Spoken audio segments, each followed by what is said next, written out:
Assalamualaikum, welcome everyone viewers. Now we will learn interrogative of have to, has to and had to. Now let's get started. Viewers, here we will see the structure of interrogative about have to, has to and had to. So let's get started. আমরা আগের ক্লাসগুলোতে শিখেছি কীভাবে have to, has to and had টুর positive form and negative form হবে। Now we will learn interrogative form. আর interrogative ফর্মটাই হলো সবচেয়ে মজার বিষয়, যেগুলোর মাধ্যমে আমরা প্রশ্ন করব, উত্তর দিব দুইটা, পজিটিভ অ্যান্ড নেগেটিভ। সো দেখি আমরা কীভাবে আমরা এই সেন্টেন্সগুলো তৈরি করব এবং কীভাবে আমরা বাংলা থেকে ইংলিশে বলবো। দেখেন এখানে ডু, ডাজ, ডিড আনা হয়েছে, subject plus have to plus verb one. Structure দেখে মনে বোঝা যাচ্ছে না, তাই না? তো হ্যাঁ, আমরা যদি ক্লিয়ারলি হতে চাই তাহলে আমাদেরকে এক্সাম্পল দিয়ে বুঝতে হবে। প্রথমত আমরা দেখি যে I have to teach, TACH, I have to teach অর্থ হলো কি আমাকে পড়াতে হবে। তাহলে নেগেটিভ ফর্ম আমরা জানি ডোন্ট চলে আসবে, I don't have to teach. এখন এই দুইটাকে এখন আমরা কি করতে হবে? ইন্টারোগেটিভ ফর্ম করতে হবে। ইন্টারোগেটিভ ফর্মে আমরা এটা মুছে ফেলি। যখন হ্যাভ টু আসে, নেগেটিভ হলে ডোন্ট আসে। আর ইন্টারোগেটিভ ফর্ম করার সময় আমরা একটা জিনিস খুব ভালো করে মনে রাখবো, যে কোনো সেন্টেন্সে ইন্টারোগেটিভ করতে হলে সাবজেক্টের পূর্বে অক্সিলারি নিয়ে আসতে হয়। কিন্তু অক্সিলারি যেহেতু নাই, তখন কি তার অনুযায়ী প্রেজেন্ট ফর্মে ডু ডাজ আনতে হয়, পাস্ট ফর্মে ডিড আনতে হয়।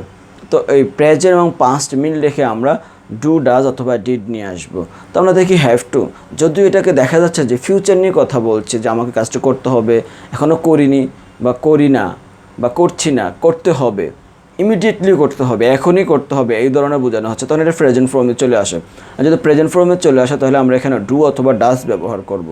দেখি I have to teach him, তা I have to teach him, তাকে আমাকে পড়াতে হবে, তাকে পড়াতে হবে।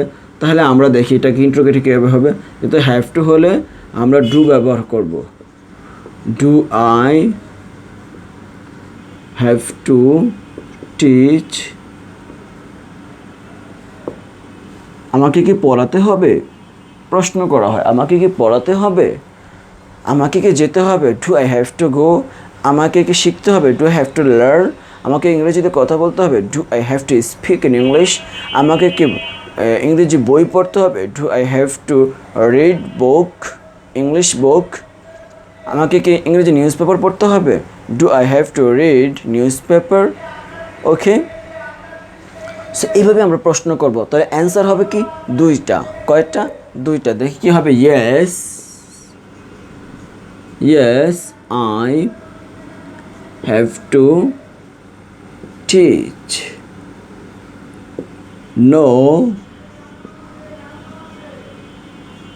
No I don't have to teach.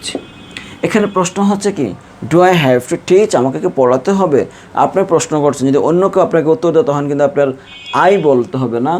যদি পার্সন দুজন হয় তাহলে কি সে বলবে yes you have to teach, no you don't have to teach, এখানে ইউ চলে আসবে। কিন্তু যদি নিজেই নিজেকে প্রশ্ন করেন তখন এইভাবে বলবেন। বা শেখার জন্য আপনি বিভিন্নভাবে সাবজেক্ট চেঞ্জ করে আপনি বলতে পারেন। তাহলে আমরা বুঝতে পারলাম ডু দিয়ে আমরা প্রশ্ন করব এবং অ্যান্সার দেব দুইটা। তাহলে হ্যাভ টু হলে ডু হবে। যদি আমরা ইন্টারোগেটিভ করতে যাই, হ্যাভ টু হলে সাবজেক্টের পূর্বে ডু বসে যাবে, আর হ্যাজ টু হলে সাবজেক্টের পূর্বে ডাজ বসে যাবে। দেখি আমরা,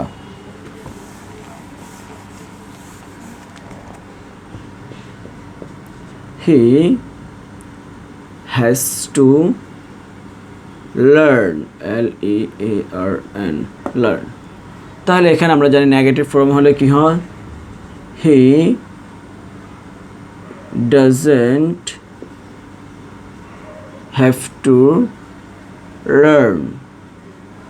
কেন ডাজেন্ট আসলো আমরা আগেও শিখেছি যে যদি হ্যাজ টু হয় তাহলে কি সাবজেক্টের পর ডাজেন্ট আসে, তারপর হ্যাভ টু বসে যায়। এখন আমরা দেখি এখানে আমরা ইন্ট্রোগেটিভ করবো। ইন্ট্রোগেটিভ করার সময় যখন হ্যাজ টু থাকে তখন এই ডাজেন্ট নিয়ে আসতে হয়, ডাজ নিয়ে আসতে হবে। ডাজ হি, এখন যেহেতু ডাজ নিয়ে এসেছি এখন আর হ্যাভ টু হবে না, এখন হ্যাভ টু হবে। Have to learn, okay. Does he have to learn, তাকে কি শিখতে হবে? Does he have to exercise, তাকে কি চর্চা করতে হবে? Does he have to run fast, তাকে কি দ্রুত দৌড়াতে হবে? Does he has two hard work, তাকে খুব কঠোর পরিশ্রম করতে হবে? এই যে এই বিষয়গুলো আমরা এইভাবে প্রশ্ন করব এবং অ্যান্সার কি yes he has to, no he doesn't have to. মনে রাখবে, yes he has to learn, no he doesn't have to learn.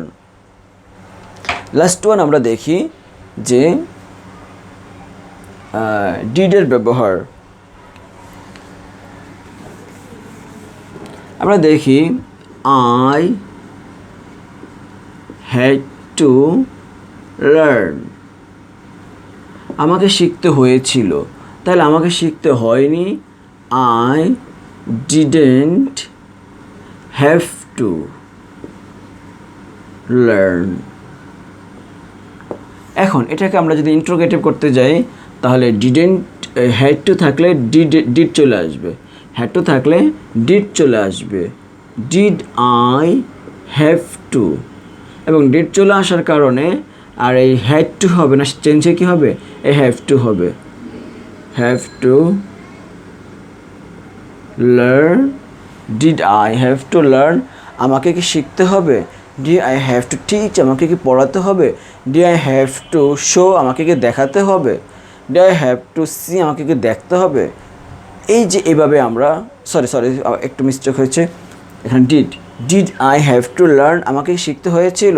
Did we have to learn, আমার ইংলিশ, আমাদেরকে কি ইংলিশ শিখতে হয়েছিল? Did I have to walk, আমাকে কি হাঁটতে হয়েছিল? Did I have to sleep, আমাকে ঘুমাতে হয়েছিল? এই যে 5 নিয়ে বলছি আমরা, তখন এভাবে হ্যাভ টু ব্যবহার করছি ডিড আসার কারণে। সো আমরা দেখলাম এখন have to, has to and had tour interrogative form.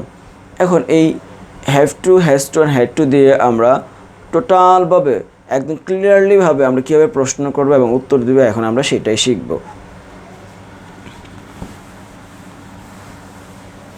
একটা প্রশ্ন হতে পারে, when do I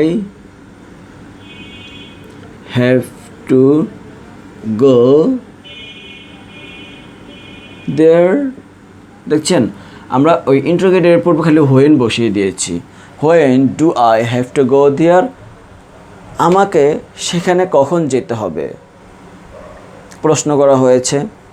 আমরা আগে যেহেতু আমরা পজিটিভ নেগেটিভ ইন্ট্রোগেটিভ সিস্টেমগুলো আমরা জানি, প্রিভিয়াস ক্লাস আমরা জেনেছি এবং এই ক্লাসও অনেক কিছু জেনেছি, তাই এখন আমাদেরকে এভাবে ডাব্লিউএস ওয়ার্ড ব্যবহার করে সেন্টেন্স বড় করে এখন প্রশ্ন করব এবং উত্তর দিব নেগেটিভ অ্যান্ড পজিটিভ স্টাইলে।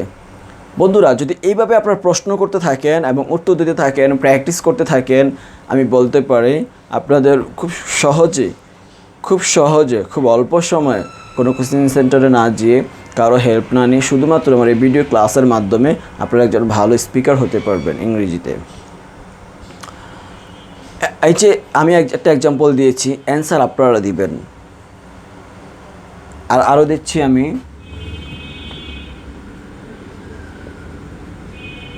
where does he have to go? Where does he have to go? তাকে কোথায় যেতে হবে? Why did they